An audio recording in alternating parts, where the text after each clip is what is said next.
একদিন রুটি তৈরি করে আমি সারা সপ্তাহ কিভাবে সংরক্ষণ করি সেই ভিডিওটি শেয়ার করছি। আমি এখানে রুটির কাই তৈরি করে নিয়েছি। এখান থেকে আমি কিছুটা কাই নিয়ে নিলাম এবং গরম থাকা অবস্থায় কাইটাকে মথে নিতে হবে। শক্ত হয়ে গেলে কিন্তু স্মুথলি মথে নেওয়া যাবে না।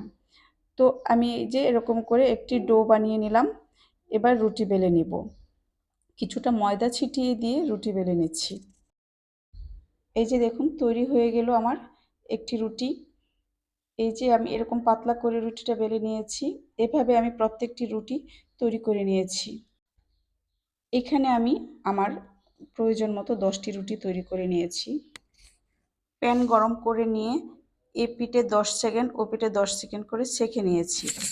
ফাঁকাযুক্ত ঝুড়িতে ফ্যানের নিচে ছড়িয়ে দিয়ে ঠান্ডা করে নিয়েছি। এবার একটি রুটির বক্স নিয়ে বক্সে একটি একটি করে রুটি রেখে দিচ্ছি। একটার সঙ্গে আরেকটা লেগে যাবে না কিন্তু এভাবে ছেঁকা দিয়ে রাখলে। উপরে একটি কিচেন টাওয়াল দিয়ে দিয়েছি। ফ্রিজের নর্মাল চেম্বারে এভাবে 1 সপ্তাহ রুটি সংরক্ষণ